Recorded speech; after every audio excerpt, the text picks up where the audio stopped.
لله لهم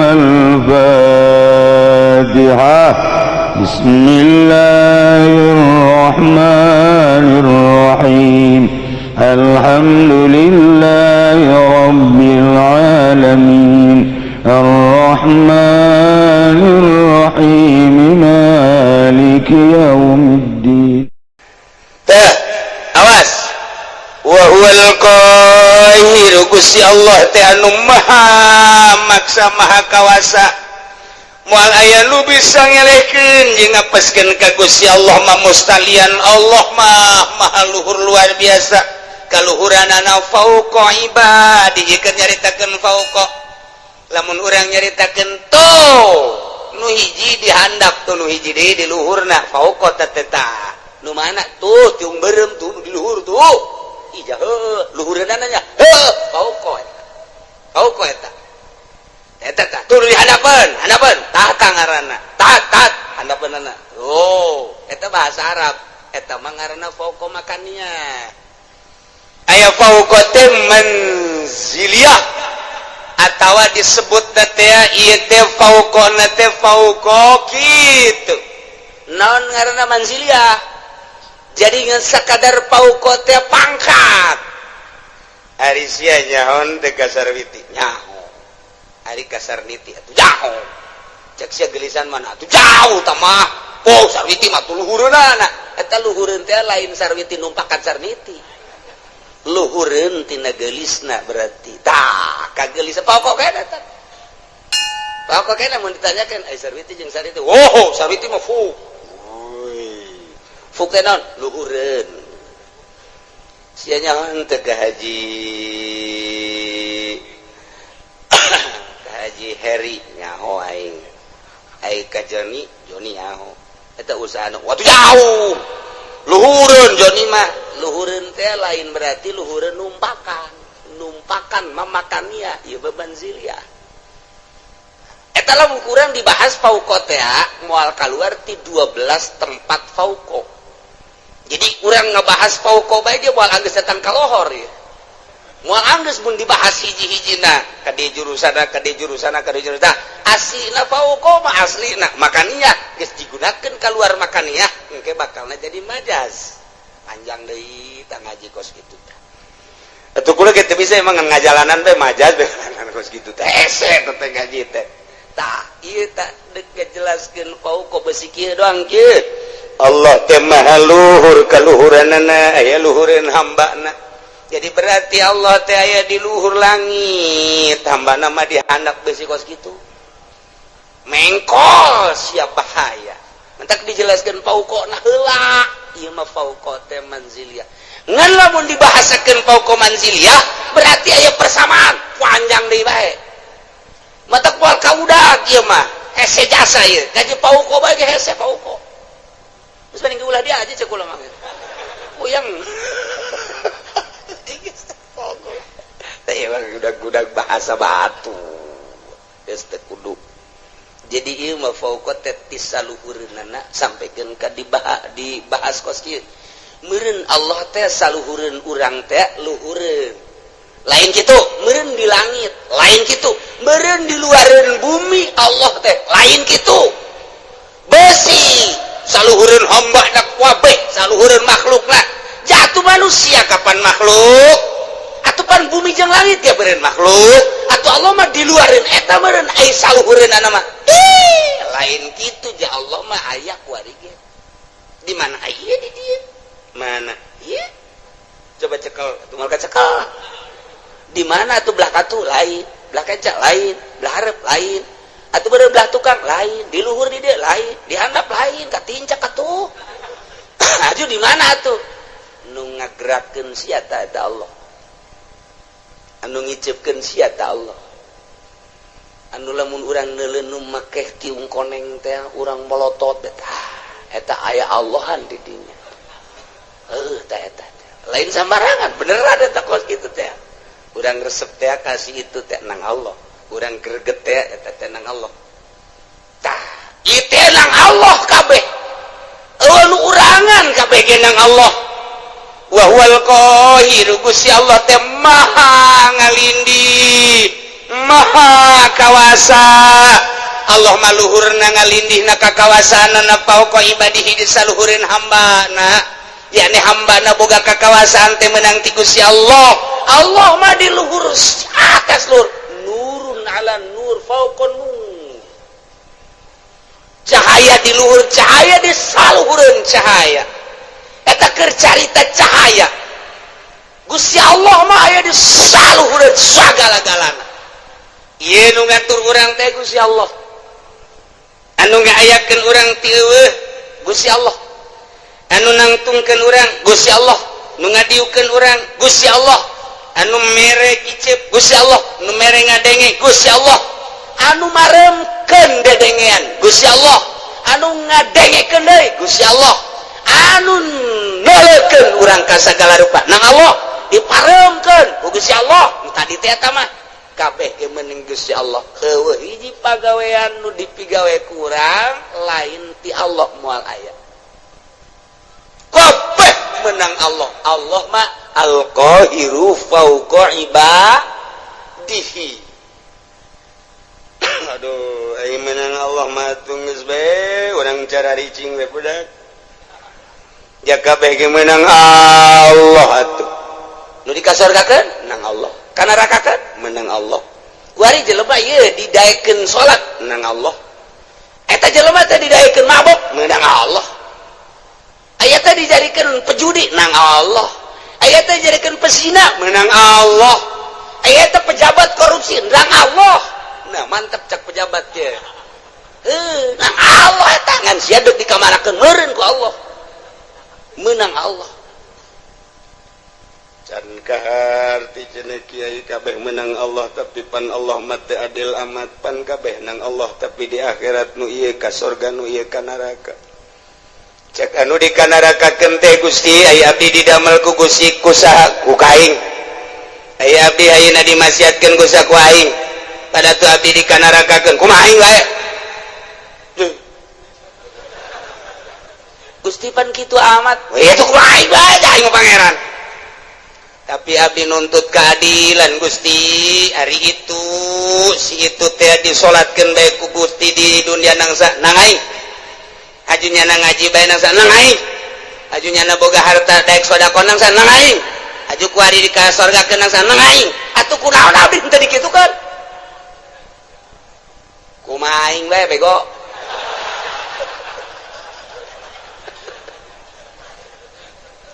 teu bisa Gusti teu bisa cagana tetep abdi nuntut baheula kunaon abdi teu dikitukeun jameureun abdi lamun dikitukeun mah daek gaji daek salat atuh abdi ge dikasorgakeun ge tetep abdi bung ka neraka Gusti panas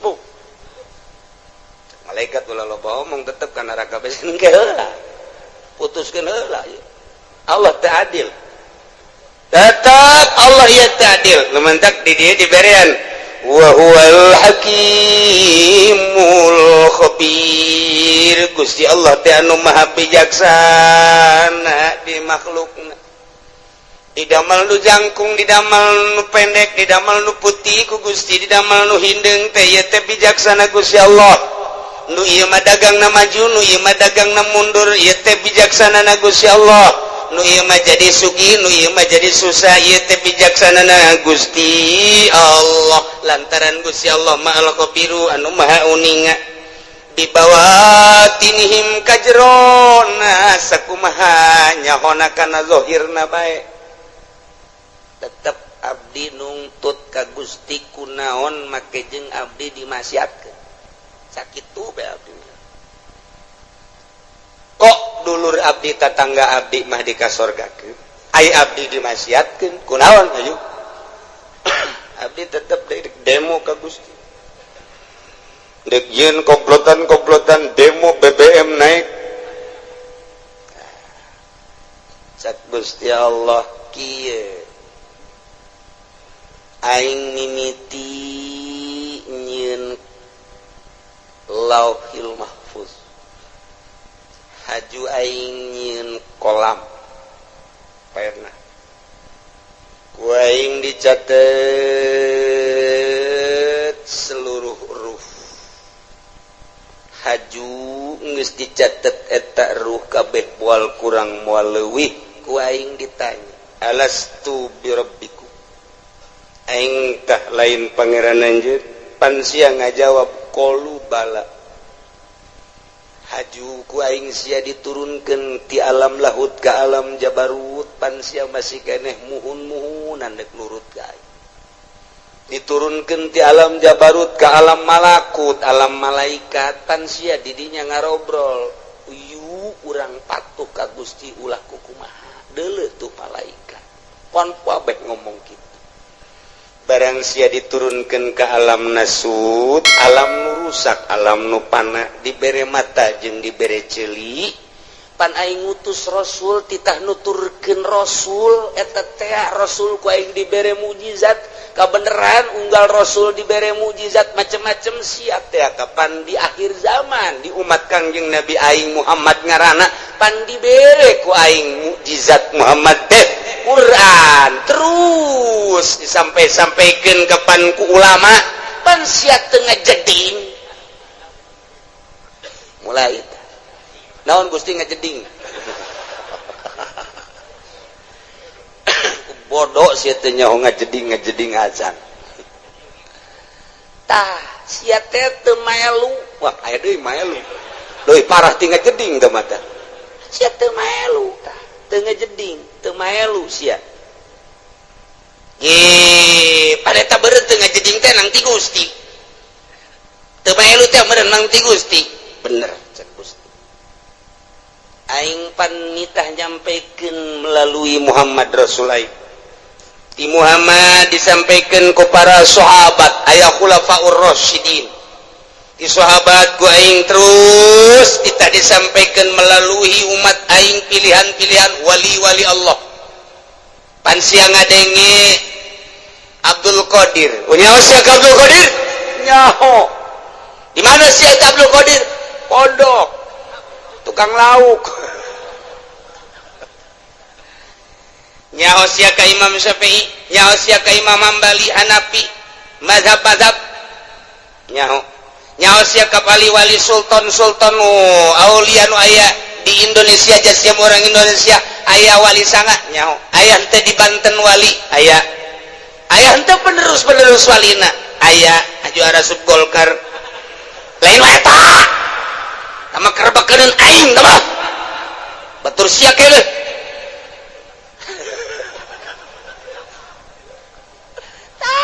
eta penerus nyampaikeun nyana tanpa pamrih teu kudu dibayar teu kudu disasalamanan nyana mangan sakadar nyampaikeun hak walau muron pan sia teu ngajeding pan kredit teh diharamkeun pan sia terus pan bunga bank teh haram pan sia terus pan korupsi teh haram pan sia terus judi teh haram pan sia terus zina teh haram pas ya teruskan sia mun aja sia geus percaya eta bahwa eta kalakuan sia percaya tapi panang Gusti keneh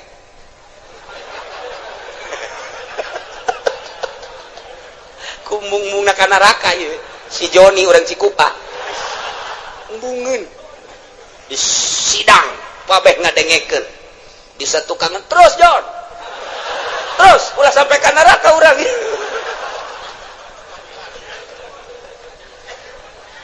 Masya Allah pan Gusti teh nyarita dina Al-Quran cek si Joni wa huwal qahiru fawqa ibadihi pan eta teh Gusti kabeh bener cek Gusti Allah tengetkeun ku sia pagawean kabeh ge meunang Allah milih pagaweana nang saha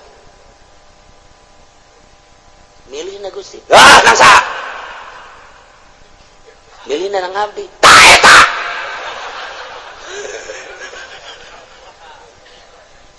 keke can kaharti Gusti sia keur cicing di imah encan boga pilihan naon hajut tak aya keretak aya eta gembrang-gembrung di ditu naon orkes sama dangdut saha epi tamah we teh kuno nu anyar saha biduana nu anyar ting ting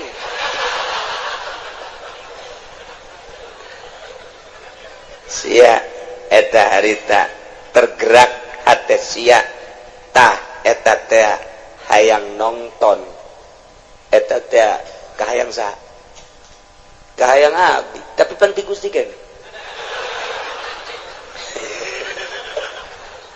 terus cak deui tukang John terus John ulah datang ke eleksi ya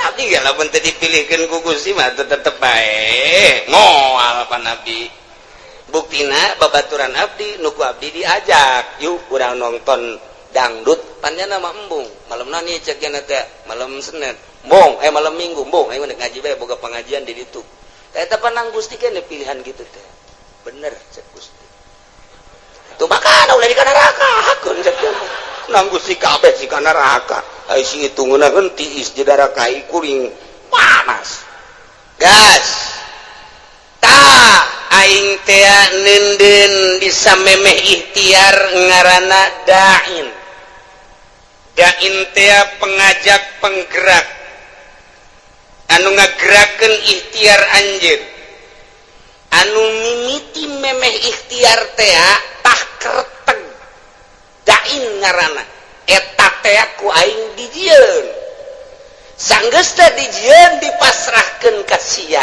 ikhtiar engke ngabentukna tah eta tah jang nempelkeun ganjaran jang nempelkeun siksaan pan aing nyampekeun ka Rasul aing pan aing nyampekeun ka kawali aing pan aing nyampekeun ka ulama kadenge ku sia di pangajian bahwa ikhtiar urang lah nu urang pamere Allah sanggeus digerakkeun ku dawai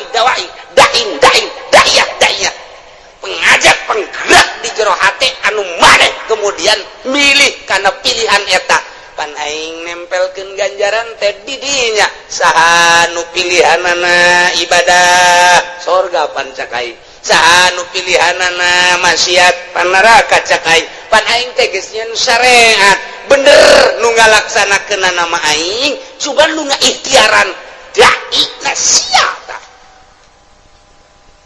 kahartin teh Gusti muhun Gusti kunaon atuh si aju nongton si ting ting ngigelna Gusti muter alabatan inul ieu tah siksaeun teh tah eta nu ngertegeun zinah sia nu ngalaksanakeun zinah nama aing tina kereteg sia berangkatlah sia lempangna nang aing tapi dibawa ku kereteg ikhtiar sia kemudian meuli di hotel naon kada Tangerang layan mah di Jati Jarore eta mah nu hebat sepira teh urang Bitung jeung urang Brebes nah ieu mah nu rada bagusan coba di ditu deket bandara rada baragus mah di dinya mah rada marulus cedana paling 2 nah keretek sia berangkat sanggeus berangkat meuli berangkat nama aing nu ngaberangkatkeun sebab sia ku aing dibere sehat aju sia dibere tanaga ku aing nang aing tapi pan aing mah pangeran mun aing teu kitu aing teu adil atuh ka sia ngan keretek sia dai sia ikhtiar sia tanu sia aing nempelkeun siksa di dinya tah adapun pagawean nama nang aing awas wa huwal qahiru fawqa ibadihi wa huwal hakimul khabir Allah maha hakim maha bijaksana kunaon atuh sia ngretekeun teu beres ikhtiar sia pan sia malam Minggu diajak ku babaturan sia mani ngaji bae pan cak sia aing mandek nonton dangdut bae eta tak kereteg kos kitu can kaharti Gusti supaya kahartin ku si Jepri jadi cek si Jepri sia sing bener atuh ngadakuanna di hareupeun Gusti aing bakal diseret ka neraka supaya kaharti kieu cek Gusti Allah segala rupa teh boga maksud di alam dunia. Adapun anu ngalaksanakeun nama aing kumaha aing bae, tapi maksud sia kadeuleu ku aing. Aing teh deuleu maksud sia. Al-khabir. Maha uninga ka jero batin, maksud sia katara jasa ku aing. Aing deuleu batin sia sakumaha deuleu zahir sia. Khabir pan aing dina Al-Qur'an. Ayat tuku sia dibaca tadi dibalikeun deui ka tarang sia. Sia ka aing deuk dakwa bahwa Gusti teh fauqa ibadi, bener jasa kan sia salah ngagudakeunana. Aing teh al-khabir, nyaho ka jero batin sia. Aing nyaho ka tujuan sia. Coba Gusti tujukeun, contohkeun.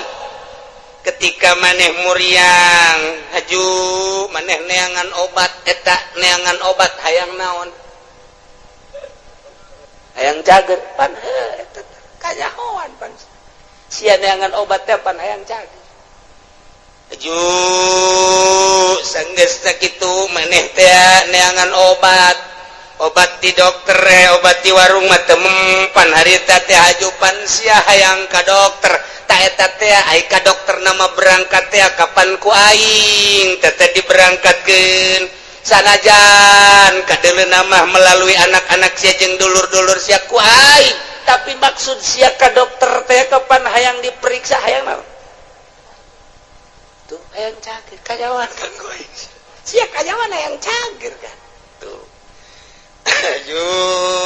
sia berobat ka dokter. Setelah ku dokter dipariksa tensi darahna ternyata darah tinggi cek dokter sing ade ieu teh hiji ulah ngadahar lauk asin, nomor kadua ulah ngadahar daging embe, nomor katiluna ulah ngarokok, nomor kaopatna ulah ngadahar bangsa anu ngahudangkeun kana darah tinggi sarupaning bubuahan-bubuahan anu kira-kira ngahudangkeun duren teh manggis teh panas tamah termasuk kana duku ulahnya pansian nurut eta teh aya naon kajawan kan ku hari sia make kacamata hideung make kaos hideung ku hari deuk lumpat ka Karawang aya naon katewak sia kajawan kan aju sia susumputan di kantor padahal mah kantor aya tapi kunaon menyelesaikan permasalahan teh lain di kantor kunaon di puncak menyelesaikan permasalahan teh padahal mah kantor aya aula aya hayang naon teu bisa kukumaha urang digitukeun ku Gusti Allah geus Gusti tutup kana raka berarti kumaha Gusti bae kacarak sakitu doa ge aing teh al-khabir cek Gusti Allah mahanyaho aing ka jero batin sia gua lek-lek di hareupeun kaca aju nyisir anu rapi aju make baju ge henteu sambarangan rapi aju sia tiapan deuk ka ondangan waktu malam minggu eta pamajikan ge kapan teu diajak lantaran pan sia geus SMS-an jeung urang Cikupa eta teh akan maksud nandeuk naon teteh make minyak seungit lagi anu tajem teh kanyawan pan ku aing aduh izin gitu ulah dituruh ulah dibukakeun keheula can anggeus sia ka aing demo ku aing geus dianggeuskeun sia deuk dianggeuskeun sia teh kapan baheula teh pagawe negeri PNS di bawah naungan Ismet Iskandar kapan sia teh harita jadi pimpro harita bener muhun Gusti entos ulah kantos-entosan lantaran sajen ge bakal jarwa jeung sia kieu waktu sia menyelesaikan proyek harita lantaran maneh teh pimpinan proyek kapan harita teh ai dana nama ti dituna aya 3 miliar tapi pan ku sia dibangunkeun mah ngan saukur 1 miliar doang nu 1 miliar pan geus disuntik di ditu ku luhur-luhur sia tinggal aya 2 miliar nu 1 miliar pan ku sia dibabagi tinggal 1 miliar depan diteken ka handapna ka pelaksana awas harus ini atuh enggak bisa Pak masa harus 5 senti aja dengan 1 M enggak bisa Pak pokoknya Pak tidak mau tahu harus udah gini aja kita ngobrolnya di kantor jangan di kantor sono yuk di mana sono rumah makan Padang boleh Udah gini aja, nanti kalau diperiksa yang sebelah sono yang dibuat 5 cm, yang lain-lainnya nggak tahu 3 cm setengah juga nggak apa-apa, yang di sono aja bikin 5 titik yang di sono nanti barang begitu. Jadi untuk supaya kelihatan bahwa kerja kamu itu bagus, ya udah 1M laksanakannya. Oh iya, kenapa nggak di kantor? Jangan banyak ngomong, udah sini aja. Oh iya, udah transaksi set pan aing tehnya hojak Gusti Allah, pan aing al khabiru. Kita bisa milih di kawan akan Gusti. Pan Gusti ge khabir. Tuh kumaha Gusti bae. Eta kerebakeun aing tah eta Gusti. Bisa milih di kawan. Tanyakeun ka ditu ka luhur. Sia nu jalan ge. Pan sia pimpro. Abdi ge diteken di luhur, Pak. Pepak Gusti gitu. Eta keur carita leutik. Keur carita Bank BI, keur carita Bank Senturi, keur carita Bank Citibank. Orang luar nenden uang di Indonesia di Citibank, bank internasional yang harus ditandatangani oleh Presiden Bank BI. Ketika mali teruskan lah bukan uang internasional 5 urusanan. Pas kitu keneh bae, sarua bae. Panggil. Pan aing al khabiru ya. Sia kiai kan, kunaon sia aju asup golka sekupi. Aing nyaho ka hate sia teh resep dunia pameret teh atut. Sia teh pan lain dek nemangkeun agama, kabelah dieuna hayang masur sia teh, hayang bisa salamanan. Jelema teh nyebut kiai ge pan sia marah sia teh. Pan aing al khabiru nyaho ka batin sia. Sia teh geus dikiaikeun ku jelema, tapi pan sia asa aing jadi kiaina. Geus sia ku ari mah dikasorkakeun ngan lewat jahanam lah. Tuh manya Gusti saya pilih sekupi. Sekupina mah leutik tapi perasaan takabur sia. Bersanding jeung bupati takabur sia asa aing, bersanding jeung menteri asa aing, bersanding jeung nu sugih asa aing. Asa aingna nu ku aing disiksa sia lain tawadu. Pan kabeh ge ieu teh nang aing, pagawean teh meunang aing teh saluhureun hamba aing. Tapi kunaon atuh sia sujud ka makhluk aing, mentana ka makhluk aing, penta ka aing sia. Ulah kudu ka makhluk aing, ketika sia menta ka makhluk aing, siksaeun aing. Wa huwal qahiru fawqa ibadihi wa huwal hakimul khabir. Inggis. Dikorek kabeh ka jero. Siapan boga pemajikan harita ajupan sia terus ka ditu kepala raja mun aju sia make kumis palsu pan sia mau ustad abe ulah kanyawan pan geus atuh Gusti izin lek naon eta sia Gusti mah nyaho nganjang kan jahe di situ aju kunaon atuh Gusti ante dikawin ngan di baba doang pan sia ustad nu di mana marah bae atuh kunaon maningan marah bari kawin daripada kawin teh dimarahan sakitu ge teu kawin marah bae komo mun kawin ajawan bae ajawan siapan boga HP eta SMS-an ai penting naon sia maksudna kanyahoan kabeh ku Gusti Allah make baju maksudna kanyahoan, make samping maksudna kanyahoan, boga kendaraan meuli kendaraan maksudna kanyahoan, meuli motor maksud kanyahoan, persis okos sakumaha tadi. Urang ka warung meuli obat, urang ka dokter meuli obat, kanyahoan ku Gusti Allah. Sia nu manta ka dokter ke pan hayang cager sia teh, sia nu manta ka tukang guru teh pan sia hayang cager sia teh. Tah sakumaha urang daratang ka dieu Allah nyahoeun sia teh pan ngaji ka Cilongok sia teh pan hayang bener nyahoeun oh kabeh ge muhun cak Allah henteu itu mah kunaon sia mah SMS-an bobogohan nyahoeun Gusti Allah cak awewe teh aduh aing ge kanyahoan yeuk meuli kutang macem-macem campur-campur atuh sabodo bae eta mah nyanggakeun ka Gusti Allah. Anu neuk ngaji mulus Allah uning al khabir anu ngan sakadar teh kayang nyaho bae coba kumaha ngaji Allah al khabir aya nu ngendek nyilip bae lantaran diteangan ku musuh al khabir, aya anu ndek SMS-an bae bobogohan sugan jadi nyandung al khabir, aya nu ndek balanja bae, aya nu ndek dagang bae, aya anu ndek neuleuan bae, mana ieu sendalna nu bagus. Atuh Allah al khabir nyanggakeun tah kuari geus kabeh berarti kanyahoan ku Gusti Allah jameuna ngatur Allah balikeun kuari ka ayat anu luhur horeng kabeh ge meunang Allah. Urang ka dieu ngaji begitu keluar sendal urang aya nu maling ulah kukumaha geus ieu horenganan meunang Allah. Beres geus. Beres geus. Komun aya ieu jelema maling sendal ngan hiji-hiji deui ieu. Tinggalin ieu ku aing teu bisa kunyana teu bisa ieu. Hei budak pamalingan ieu hiji deui ieu, kagok ieu. Gegeraan ieu. Tah kuduna mah kitu, aya si hayang mah tah los. Mantep jasa. Ieu mah lain. Oh, sia nya maling, aing mah kitu ge mancing. Sia berarti pamalinganna diborgol sia ku aing.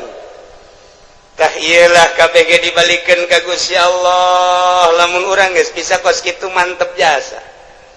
Ketika orang dibere sehat, jangan Gusti Allah pan sehat ge kajen teuing diobatan ku kumaha ge ayo aya gering mah tu gering bae nyanggakeun ka Gusti Allah. Ah endek aya diobatan mah syariat ja urang mah makom syariat. Mangga henteu salah henteu.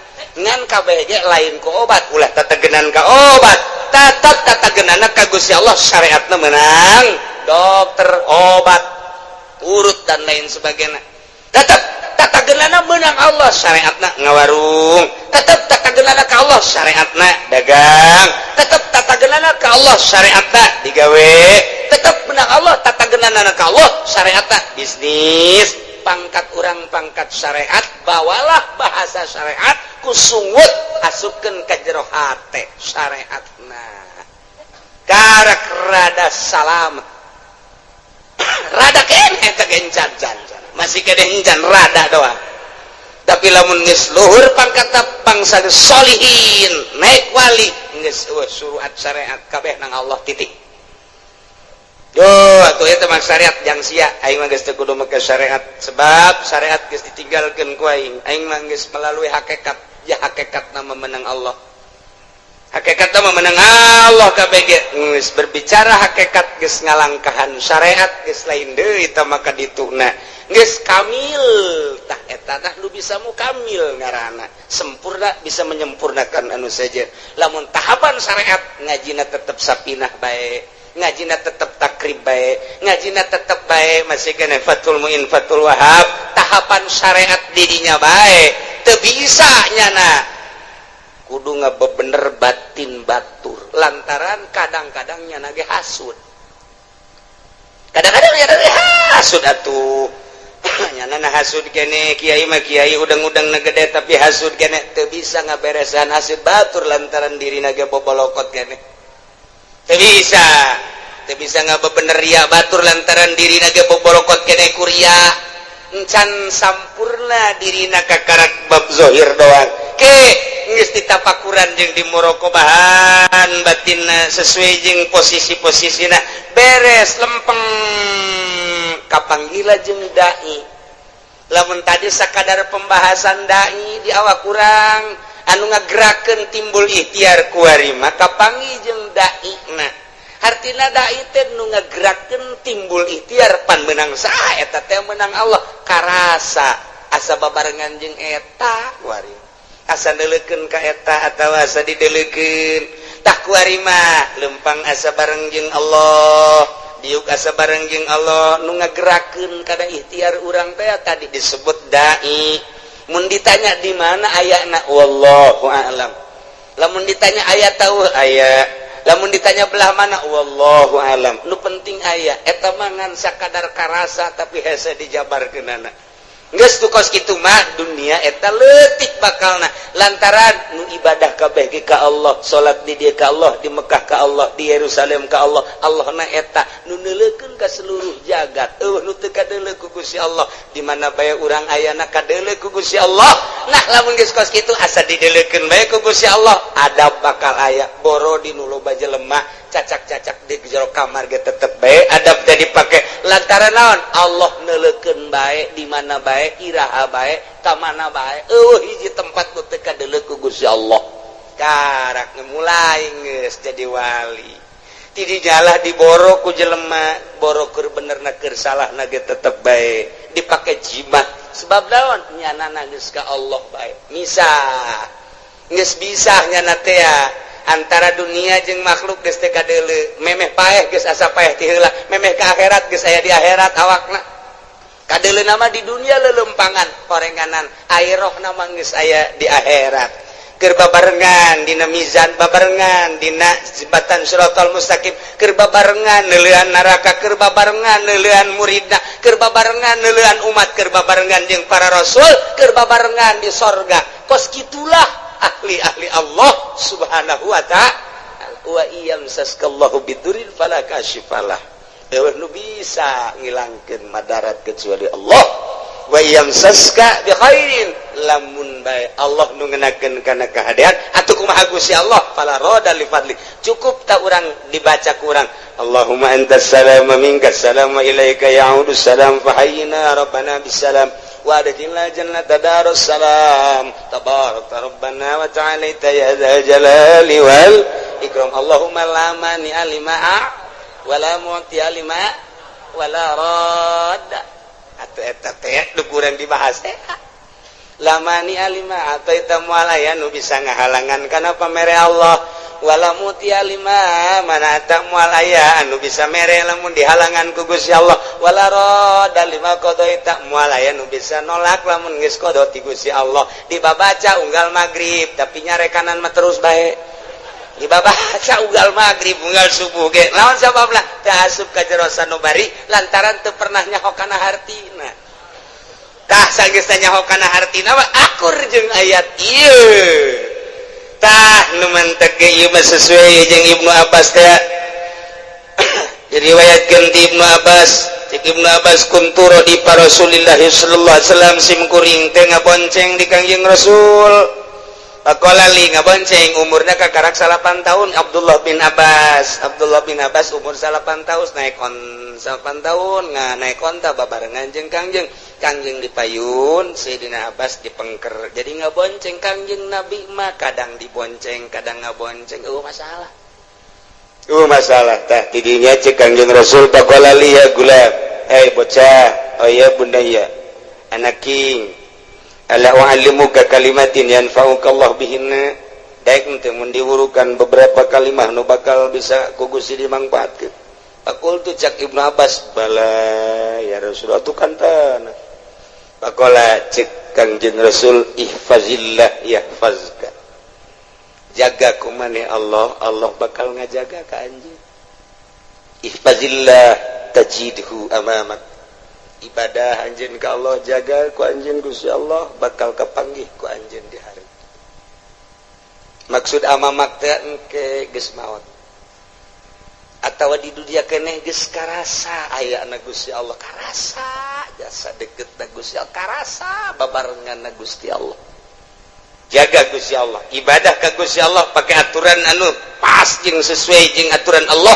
tajidhu amamak bahasa Kangjeng Nabi tajidu amamak teh bakal kapagi di hareup sebab urang teh keur menuju ka hareup finisna urang di mana di akhirat finisna urang dek ka Bandung finisna urang di Bandung salila urang berangkat dipikir we ku urang Bandung kakarak datang ka mana ieu datang ka Cianjur jauh kene Bandung jauh datang ka mana ieu ka Padalarang jauh kene Bandung tereh kitu kan kabeh ge datang ke Bandung alhamdulillah urang teh lalakon musafir deuk paeh ka ditu ka akhirat tah ku ari teh ditanya jauh kene ieu akhirat jauh sebab ieu keur di Karawang geus deukeut apa jauh ieu jauh kene sebab kurang kakarak ke balok 2 anggul ku sia balok 10 sing hade ieu teh lalakon teh urang teh deuk ka hareup amamak bakal kapanggih jeung Gusti Allah ihfad jaga kuari Gusti Allah engke kapanggih jeung Gusti Allah lamun kuari teu ngajaga Gusti Allah ketika maneh paeh kapanggihna jeung siksa Allah lain jeung Allahna tuh cek Ibnu Abbas nuhun Gusti ta'aruf ilallah ibadah maneh ka Allah terroho dina waktu keur senang keur sehat ibadah keur sugih ibadah naon fasilitas aya di urang taruh ilallah pake dedeuheusan jeung Gusti Allah wawauhan jeung Gusti Allah ibadah ya'rifka bisyiddah ketika urang susah ketika urang gering Allah bakal mere ka urang rahmat lamun urang keur sugih kuari ibadah melalui harta urang keur sehat dakwah urang teh salat urang teh tahajud urang teh dak bae kuari gering sidah ngaranna urang pasti hamuriring hamuriring urang aya maknaan Allah teh maha khabir maha uninga ka hamuriring urang berarti urang teh aduh nyeri berarti cak Gusti Allah aing ngadenge ka sora sia lain kuari bae kamari keur sehat ku aing kadenge sia loba sedekah kuari sia gering ku aing kadenge jasa rintihan sia sarua jeung sedekah sia Masya Allah kamari sia keur sehat sia dakwah sia salat sia tahajud kuari rintihan sia kadenge jak kamari ge sia keur sehat Allahu akbaran ka aing rintihan sia sarua jeung Allahu akbaran Masya Allah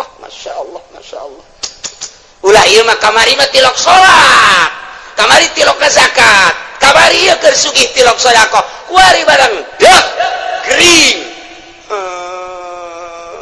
Gusti cek bahasa urangna cek sombrana malaikat sora saha eta jael mah asing teh jelema asing temaja kamari maja tilok ka aing tilok Allahan pan kuari Allahan saha eta malaikat ikir carita pelecehanana kamari mah pan nyana tilok hamuriring ka aing keur nyana sugih mah keur nyana loba harta pan kuari keur susah ka aing Allahan jai mah ngadenge Allahan ka sora eta asing saha si eta jepri teh mah Gusti orang mana ciku papaingan urusan los kusia malaikat aing mah teu wauh ka jelema eta tuh pelecehan Masya Allah dilecehkeun ku Gusti Allah berarti siksa sia ku aing kemari sia keur senang teu menghadap ka aing kuari keur susah ka aing sia kemari sia keur sehat teu salat sia kuari ka karak ge deuk salat sia teu wauh aing ka sora sia supaya urang diwauhan sora urang ketika urang gering berbaring di rumah sakit sholat kurang merintih kurang cak Allah kadenge sora sia lain kuari bae kamari ieu keur sehat sia penting Allahan ka aing kuari sia teu sholat teu bisa aing nyaho aing mah pan maha khabir sia teh hate mah hayang sholat sarua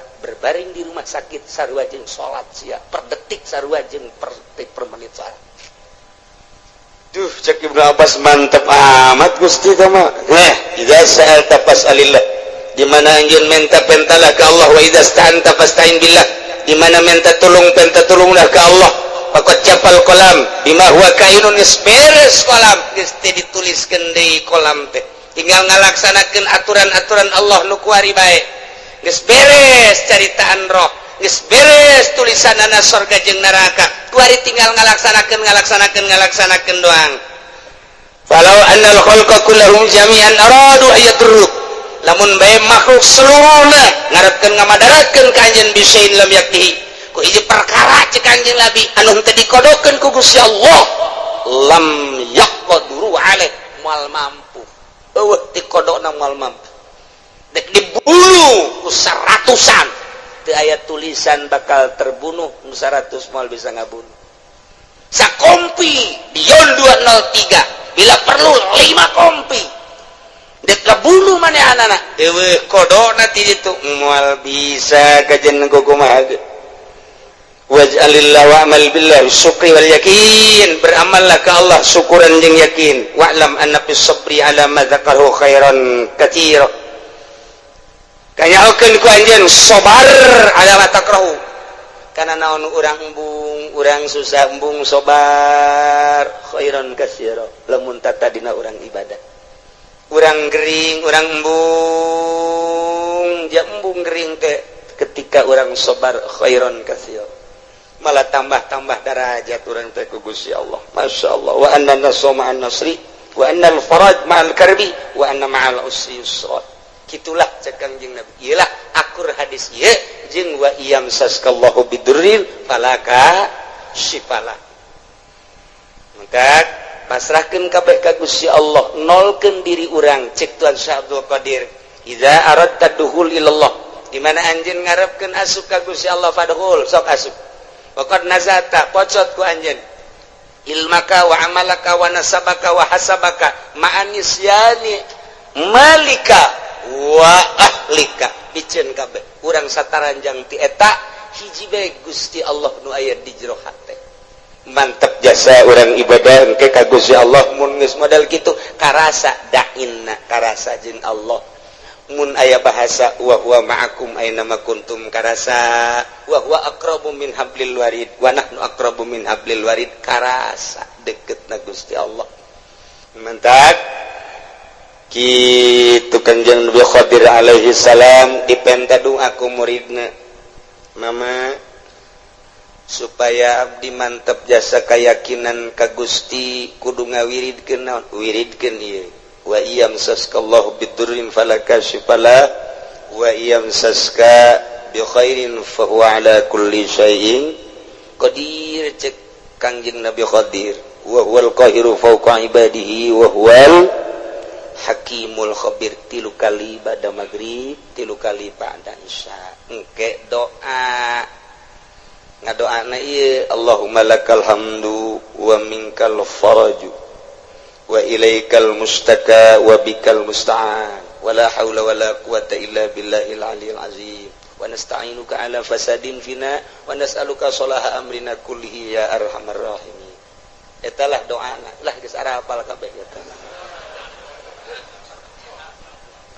Eta doa Allahumma lakal hamdu wa minkal faraju wa ilaikal mustaka wa bikal musta'an wala haula wala quwata illa billahil aliyil azim. Ngan pelebah ngadoa yeuna nu katuhu jeung nu kenca kabeh di kepelkeun.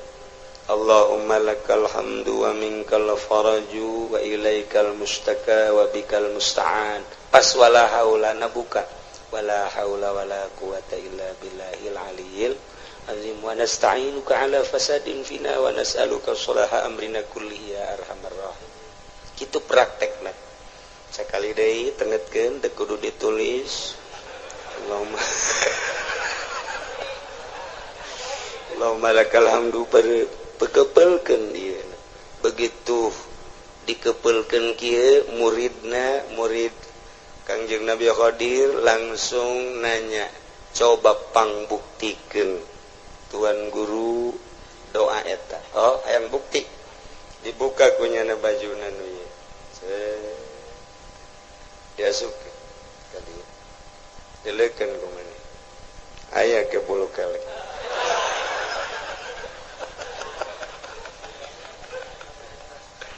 Kebelkeun di jero ieu. Allahumma lakal hamdu wa ilaikal Allahumma lakal hamdu wa minkal faraj wa ilaikal mustaka wa bikal musta'an. Buka wala haula wala quwata tuh kasubkan kajari rasana ya wala haula wala quwata illa billahil aliyil. Namun urang hayang naon di Gusti abdi mah hayang emas babari asupkeun ka dieu. Allahumma lakal hamdu wa minkal faraj wa ilaikal mustaka wa bikal musta'an. Kaluarkeun wala haula wala quwata illa billahil aliyil azim. Tah mas sakopeah. Mas Jawa. Dibukti-buktikeun ku Kangjeng Nabi Khadir mah sup ka dieu buka hayang naon, sup ka dieu buka hayang naon. Doana ieu lantaran doa ieu teh akur jeung wa iyam saskallahu bidurin. Allahumma lakal hamdu Gusti ka Gusti sadaya puji. Wa minkal faraju sadayana nu Gusti gabungahan. Wa ilaikal mustaka bebeja dengan ka Gusti unggul teu pernah ka makhluk, teu pernah ka jelema, teu pernah ka sasaha ka Gusti. Wa bikal musta'an ka Gusti unggul tempat pepentaan menta tulung jeung sajabana. Abdi ma wala haula wala quwata illa billahil aliyil azim. Akur jeung nu tadi. Batak nerok jasa tah. Wiridna ieu bada magrib 3 kali doana nu tadi Allahumma lakal hamdu wa minkal faraju wa wa ilaikal mustaka wa bikal musta'an wa la haula wa la quwata illa billahil aliyil azim wa nasta'inuka ala fasadin fina wa nas'aluka salaha amrina kullihi ya arhamar rahimin. Tancapkeun ke jero hate urang boga hajat boga naon baca ieu Gusti abdi ge hamba Gusti abdi teh hamba Gusti nu dhaif abdi mah teu boga ilmu ka Gusti teh wa ma utitum minal ilmi illa qalila turunan abdi mah jasa kieu Gusti mah hauninga pangkat abdi eueuh nanaonan Gusti boro-boro menurut Gusti menurut manusia ge abdi mah ditoler-toler tapi kabutuhan abdi seueur Gusti lantaran abdi teh geus imah tangga moal menta kasalian Gusti abdi moal menta ka makhluk moal menta ka jelema moal menta ka atasan abdi mah ka Gusti bae nyangakeun sadaya-daya ka Gusti adapun ke Gusti merena nyangakeun kumaha Gusti bae meureun melalui maung melalui orai melalui ucing melalui tangan-tangan manusia urusan kitu mah nyangakeun ka Allah ngan abdi nyuhunkeunana teu kasasangan ka Gusti wungkul baca doana nu eta Allahumma lakal hamdu wa minkal faraju wa ilaikal mustaka wa anta bikal musta'an wala haula wala quwata illa billahil aliyil azim wa nasta'inuka ala fasadin fina wa nas'aluka salaha amrina kullihi ya arhamar rahimin. Geus sakali deui wayahna ba'da magrib wiridkeun ayat ieu 3 kali haju urang ngadoa nu tadi kukula teu ditulis doana husnuzon geus barari sakabeh ternyata encan bisa insyaallah lamun memang encan barisa atuh ka kiai nu darareukeut bae di ditu menta cak kiai nu deukeut sarua oh sok-sok da bala cenah-cenah lah tu malingkat ka ditu bae ka kiai diijazahkeun atuh minggu hareup insya Allah doana eta engke dibaca nu tadi jang parenti diwiridkeun abe tambah keyakinan tawakal ka Gusti Allah Subhanahu wa taala. Mudah-mudahan urang kabehan dibere bisa taat ka Gusti Allah, nurut ka Kangjeng Rasulullah, tawakal ka Gusti Allah, bisa cinta ka Gusti Allah, ibadah penuh keyakinan ka Gusti Allah sehingga ibadah orang diterima ku Gusti Allah sehingga orang maut husnul khotimah jaga di akhirat seluruh dosa orang dihampura ku Gusti Allah dihijikeun jeung para ahli-ahli Allah ahli tawakal ahli yakin ngahiji orang di surga Allah Subhanahu wa taala bi barakati ummul Quran al-Fatihah. Bismillahirrahmanirrahim. Alhamdulillahirabbil alamin arrahmanir rahim maliki yaumiddin. Iyyaka na'budu wa iyyaka nasta'in. Ihdinas siratal mustaqim. Siratal ladzina an'amta 'alaihim ghairil maghdubi 'alaihim waladdallin. Allahumma shalli wa sallim ala sayyidina Muhammadin fil awwalin wal akhirin wa barik wa sallim wa radiyallahu ta'ala an sadatina ashabi sayyidina rasulillahi ajma'in amin ya Allah ya rabbal alamin. Allahumma arinal haqqa haqqa warzuqna tiba'ah wa arinal batila batila warzuqna tinaba la taj'alhu mutashabihan alaina fanattabi'al hawa. Allahumma hadina siratal mustaqim. Allahumma hadina siratal mustaqim. Allahumma hadina siratal mustaqim siratal ladzina an'amta 'alaihim minan nabiyyin siddiqina wa syuhada'i wa shalihin wa hasuna ulaika rafiqa dzalikal fadlu minallahi wa kafa billahi alima wa shalli wa sallim ala jami'il anbiya'i wal mursalin walhamdulillah.